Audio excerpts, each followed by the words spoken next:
Hello, my name is फैज़ खान। आज हम 12th class के टेक्स्ट बुक की 3rd चैप्टर डीप वाटर की डिस्कशन करेंगे इस वीडियो में। डीप वाटर विलियम ओ डगलस के द्वारा लिखा गया है। विलियम ओ डगलस ने एक बड़ी किताब जो कि उनकी एक ऑटोबायोग्राफिकल डिस्क्रिप्शन भी है, मैन एंड माउंटेन्स, उसी का एक छोटा सा अंश जो है उनके बुक का लिया गया है इस चैप्टर में, डीप वाटर के नाम पे। और वो इस हिस्से में बताते हैं कि किस तरीके से वो नियरली ड्रॉन्ड हो चुके थे, एक अपने मौत को बहुत करीब से उन्होंने देखा था जब वो एक बार पुल में लगभग डूब चुके थे। और फिर एक उस डर जो है उनके अंदर वो इंस्टिल्ड हो गया, पानी का डर जो है बैठ गया उनके अंदर। और फिर कैसे उन्होंने उस डर पे काबू पाया, वो सारा उन्होंने उनके सारे एफ़र्ट्स जो हैं इसमें बताए गए हैं। और कैसे डर ने उनको सीज़ कर दिया था, पूरी तरीके से जकड़ लिया था। फिर उसके बावजूद उनके एफ़र्ट्स, उनकी डिटर्मिनेशन, उनका हार्ड वर्क, कहीं ना कहीं इन सब चीज़ों ने उनको इस डर से बाहर निकाला। और यही उनके एफ़र्ट्स की हम बात इस चैप्टर में करेंगे। तो एक एक एक एक पर्सनल एक्सपीरियंस, उन्होंने एक ऑटोबायोग्राफिकल डिस्क्रिप्शन दिया है इस चैप्टर के अंदर। जब वो सिर्फ 10 या 11 साल के थे तो एक इच्छा जाहिर की उन्होंने अपने मम्मी के सामने कि वो स्विमिंग सीखना चाहते हैं। कि जैसा कि हर बच्चे के मन में कोई ना कोई एक विश, एक इच्छा होती है, उसी तरीके से विलियम और डगलस के मन में भी एक जो है विश, एक डिज़ायर आता है कि वो स्विमिंग सीखेंगे। उनकी मदर कहती हैं, वार्न करती हैं लेकिन, कि वो यकीमा रिवर के पास ना जाएं, क्योंकि वो उसको बहुत ट्रेचरस कहा गया है, एक बहुत डेंजरस कहा गया है, क्योंकि वहाँ पर बहुत सारे ड्रॉनिंग के, डूबने की घटनाएं हो चुकी हैं उस नदी में। तो उनकी जो मदर है वो उस रिवर में जाने के लिए मना करती हैं, वार्न करती हैं, क्योंकि वहाँ पर बहुत सारे ऑलरेडी इंसिडेंट्स हो चुके हैं ड्रॉनिंग के। तो जो राइटर यानी विलियम ओ डगलस हैं वो डिसाइड करते हैं कि वो उस नदी में ना जाकर वो एक पुल, जो कि YMCA पुल में जाकर वो स्विमिंग सीखेंगे। और जब उन्होंने वहाँ पर उसको ज्वाइन किया वहाँ पर, और अच्छा, वो जो पुल के बारे में थोड़ा सा डिस्क्राइब किया गया है कि जो उसका सैलो एंड था, जो कम गहरा था, वो 2 से 3 फीट का था। कम गहरा जो एक साइड था वो 2 से 3 फीट का था, और जो डीप एंड था वो 9 फीट का था। तो ये पुल का डिस्क्रिप्शन है।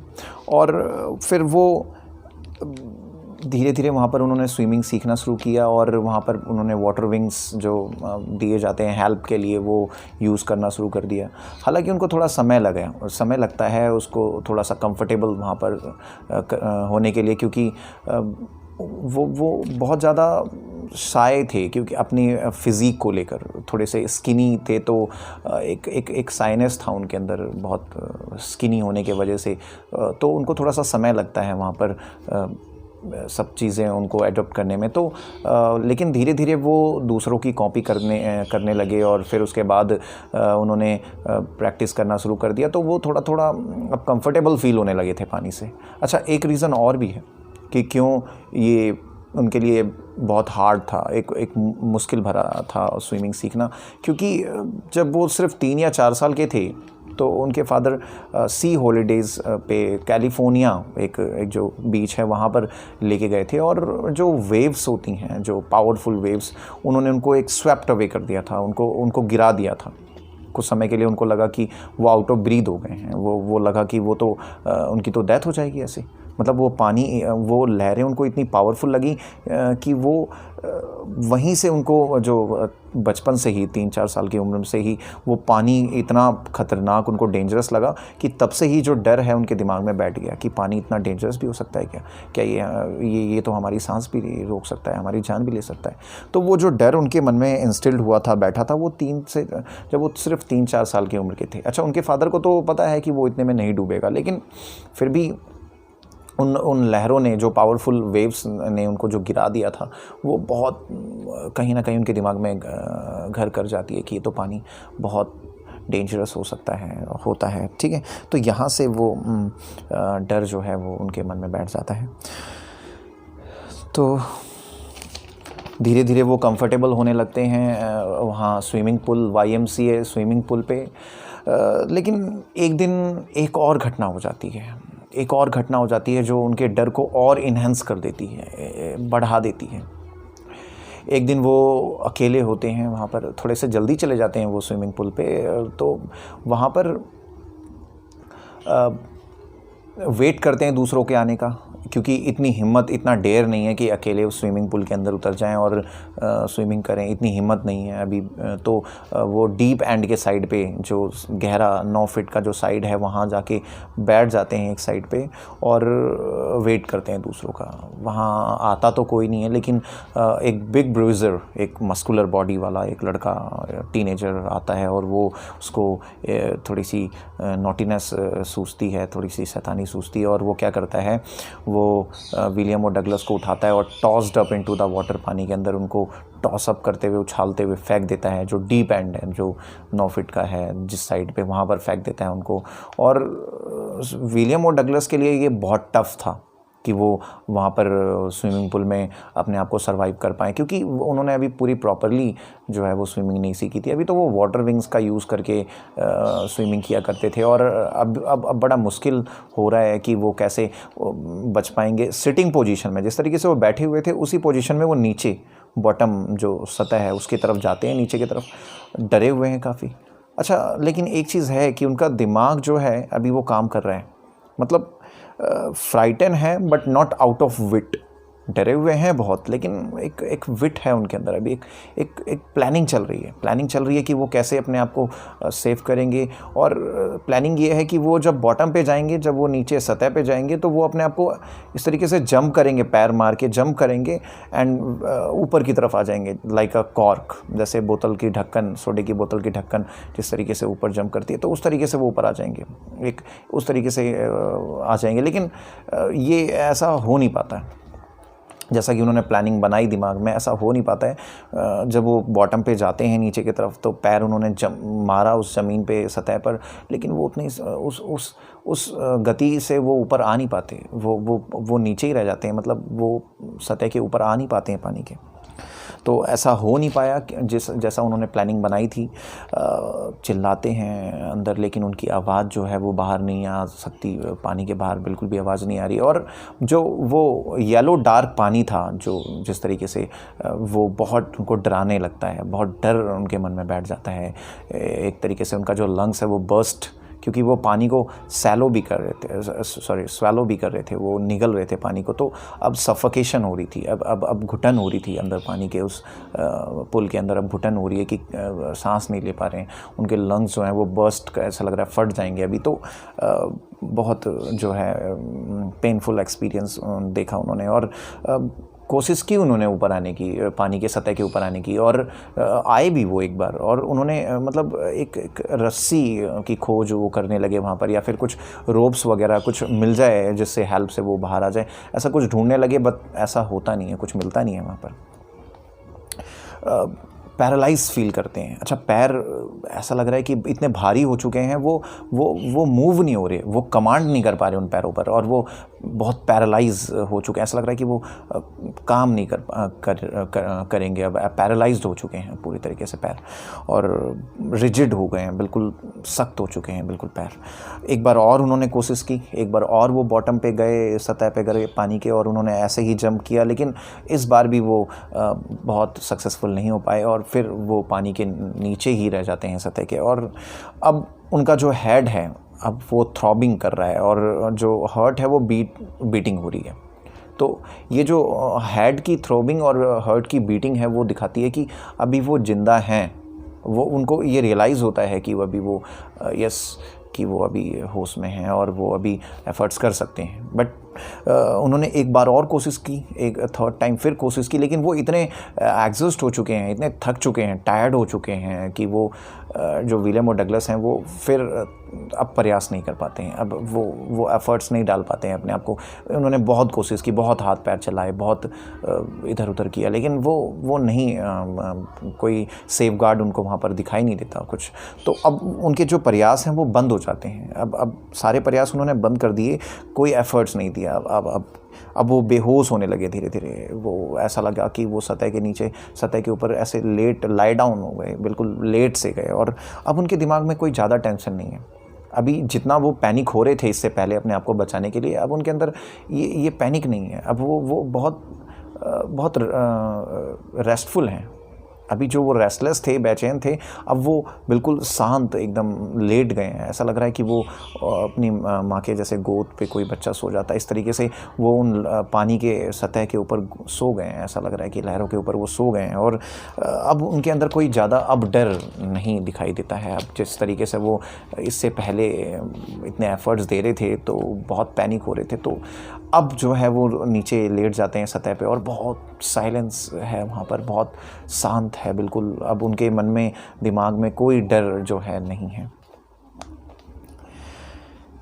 फेंट हो जाते हैं, बेहोश हो जाते हैं। किसी तरीके से उनको बचा लिया जाता है। वो जो लड़का जिसने उनको फेंक दिया था, टॉसअप कर दिया था, उसने बचाया, उनको निकाला। और वो चीज़ तो उनको याद नहीं है क्योंकि वो तो बेहोश हो चुके थे। इतना पता है कि जब वो होश में आए तो उनको पानी, जिस तरीके से पानी चेस्ट पे पुश करके वो निकाला जाता है, उस तरीके से पानी निकाला जा रहा था। और वो लड़का जिसने उनको फेंक दिया था, वो कहता है ये तो मजाक था, ये मजाक था। बहुत ही अच्छा। इसके ऊपर जो है क्वेश्चन भी होते हैं, जिस तरीके से जो सीनियर्स होते हैं वो बुली करते हैं अपने जूनियर्स को, तो ये क्वेश्चन भी है। बाद में डिस्कस करेंगे इसको हम। तो यहाँ पर वो मजाक कहता है, लेकिन ये तो बहुत ही पेनफुल एक्सपीरियंस था विलियम ओ डगलस के लिए।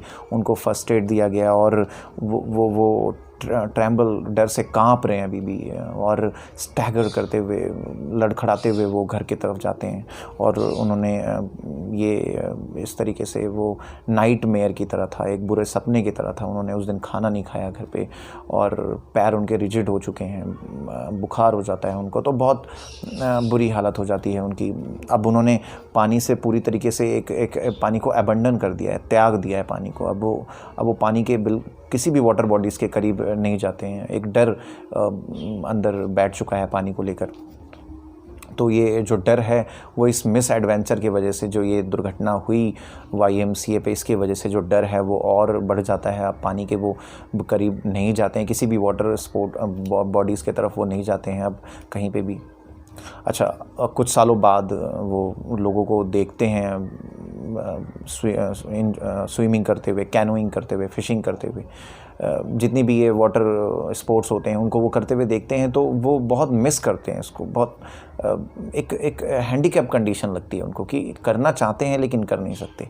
तो उन्होंने ठाना कि वो इस डर को अब ओवरकम करके रहेंगे। मतलब इस तरीके से तो नहीं वो जी सकते, इस डर पे वो काबू पा के रहेंगे। और इसलिए उन्होंने क्या किया, इस बार उन्होंने एक इंस्ट्रक्टर हायर किया। इस बार जो उनका तरीका है वो डिफरेंट है और पहले से। इस बार उन्होंने इंस्ट्रक्टर को हायर किया और अब जो है इंस्ट्रक्टर इनको जो है टीचिंग करना शुरू करता है और उसने अलग अलग मेथड यूज़ किए। अच्छा, ये 5 डेज़ वीक, एक हफ्ते में 5 दिन और हर दिन 1-1 घंटे प्रैक्टिस करते थे। और जो इंस्ट्रक्टर है उन्होंने, क्योंकि इनका डर बहुत ज़्यादा था पानी को लेकर, तो उन्होंने बेल्ट उनके कमर के साइड पे एक बेल्ट बांध के एक ओवरहेड केबल लगाकर उनको कनेक्ट कर दिया। उसको एक साइड खुद पकड़ लिया और दूसरे साइड जो राइटर हैं, मतलब विलियम ओ डगलस, वो स्विमिंग करते थे पानी के अंदर। बेल्ट के होने की वजह से वो कंफर्टेबल फील करते। तो इस तरीके से उन्होंने जो है, और उनको टू एंड फ्रो, इधर एक साइड से दूसरी साइड वहाँ पर प्रैक्टिस करवाते वो इंस्ट्रक्टर। तो ये था उनका तरीका, कंट्रोल्ड एंड टैकल्ड। जो इनकी पूरी जो प्रैक्टिस है वो बहुत कंट्रोल्ड होती थी, इसमें बहुत कंफर्टेबल होते थे विलियम ओ डगलस। और उन्होंने हर मेथड उनको सिखाया, कैसे जो है इनहेल करना है, एक्सहेल करना है, सांस कैसे लेनी है, कैसे छोड़ना है। फिर किकिंग सिखाई उनको, कैसे पानी के अंदर पैरों को चलाना है। और फिर उनको डक करना सिखाया पानी के अंदर। और फिर उनको पीस बाय पीस, ग्रेजुअली, धीरे धीरे उनको एक स्टेप बाय स्टेप उनको जो है एक जो कला, स्किल्स जो है उनको स्विमिंग की सिखाना शुरू कर दिया उन्होंने और सिखाया उनको। और फिर एक बार जब पूरा कंप्लीट हो गया कुछ मंथ में, 3 महीने में, और जब उन्होंने फिर एक स्टेप जो सिखाए थे, स्टेप पीस बाय पीस चीज़ों को सिखाया था, उनको एक बार कंबाइंड करके जो है वो कहा करने के लिए, और विलियम ओ डगलस ने कर दिया। और तब इंस्ट्रक्टर ने कहा कि अब तो उनका काम हो गया है, अब तो वो स्विमिंग सीख चुके हैं। बट अंदर ही अंदर जो विलियम और डगलस थे वो जानते थे कि वो अभी इतना कंफर्टेबल नहीं हुए हैं उस स्विमिंग को लेकर, इसलिए वो सेटिस्फाइड नहीं है अभी, अपने खुद से वो सेटिस्फाइड नहीं है। इसलिए वो विलियम और डगलस जो हैं वो खुद अकेले एलोन जो है अभी स्विमिंग करना चाहते हैं। और उन्होंने जब अकेले स्विमिंग की तो बीच में, स्विमिंग पूल के जब बीच में वो गए तो बीच में बिल्कुल जाते हैं तो एक डर जो पुराना उनके अंदर ओल्ड जो चीज़ें, डर जो है वो बैठ चुका था, वो फिर दोबारा आता है। लेकिन इस बार वो उसको गुड बाय कह देते हैं उस डर को। एक जो टेरर था, वो दहशत जो थी, उनको वो गुड बाय कह देते हैं। और फिर वो लेक वेंटवर्थ एक झील है, वहाँ पर भी स्विमिंग करने के लिए जाते हैं ताकि वो अपने आप को टेस्ट आउट कर पाएँ कि वो सचमुच स्विमिंग सीख चुके हैं क्या। और जब वो जब उनको वेंटवर्थ जो बहुत बॉटमलेस है, जब उनको लगता है कि नीचे बहुत गहरा है, तो वो जो डर था जो YMCA का, वो फिर दोबारा लौट आता है उनके दिमाग में। लेकिन वो इस बार कहते हैं, mister terror, what do you think you can do with me, कि अब तुम मेरा क्या कर सकते हो। अच्छा, टेरर को यहाँ पर एक कैरेक्टर की तरह दिखाया गया है कि तुम, ऐसा लग रहा है बात कर रहे हैं वो अपने डर से, उस दहशत से, कि अब तुम मेरा क्या कर सकते हो, तुम मेरा कुछ नहीं कर पाओगे। तो इस तरीके से वो अब उस डर को गुड बाय कह देते हैं। और अब वो कहीं ना कहीं वो डर जो है वो उन पे काबू पाना सीख चुके हैं विलियम और डगलस। फिर वो वार्म लेक भी जाते हैं, वहाँ पर भी वो डर, जब वो बीच में जाते हैं, बिल्कुल इन बिटवीन जाते हैं, तो वो फिर दोबारा डर लौट आता है। लेकिन फिर वो उस डर को कहीं ना कहीं सीख चुके हैं कमांड करना। तो इस तरीके से उन्होंने स्विमिंग सीख ली और एक बहुत अच्छे तैराक भी बने। तो एक दिखाता है कि किस तरीके से उन्होंने वो जो डर है उन्होंने उस पर काबू पाया अपने एफर्ट से, अपने उस हार्डवर्क से। अच्छा, एक बात तो उन्होंने बहुत नियरली सीखी कि जो डर है, हमें ज़रूरत किस चीज़ से डरने की होती है, वो है डर। उनको रूजवेल्ट, उस टाइम के प्रेसिडेंट जो थे, उनकी बात याद आती है, all we have to fear is a fear itself, कि अगर हमें किसी चीज़ से डरने की ज़रूरत है अपने लाइफ में तो वो है डर। क्योंकि ये जो डर है, अच्छा, अगर कोई इंसान सक्सेसफुल नहीं हो पाता अपनी लाइफ में, अपने ड्रीम्स को नहीं पूरा कर पाता, फुलफ़िल कर पाता, तो कहीं ना कहीं बिना द लाइन कहीं ना कहीं जो रीज़न होता है वो ये डर, फियर होता है, कोशिश ना करने का जो ये डर। तो यहाँ पर दिखाया है कि, और एक बात और है कि उस घटना के बाद उनको अपनी लाइफ बहुत वर्दी लगती है, बहुत, अब उन्होंने इसको बहुत पर्पसफुल बना दिया ज़िंदगी को, क्योंकि उनको पता चला कि ये लाइफ जो है वो बहुत शॉर्ट है और इसमें कुछ करने की ज़रूरत है, और उन्होंने इस लाइफ को बहुत पर्पसफुल बना दिया। तो एक लाइफ का जो इम्पोर्टेंस है उनको तब समझ में आई जब उन्होंने मौत को करीब से देखा। और ये इंसान, वही इंसान ये सारी चीज़ें समझ सकता है जिसने अपने मौत को बहुत करीब से देखा हो, जैसे कि विलियम और डगलस ने। So that's was the chapter. ये पूरा हमने चैप्टर समझा। If you enjoy the chapter and found this video useful, you may like the video, and please don't forget to subscribe the channel and leave your comments in the comment box. Thank you for watching the video.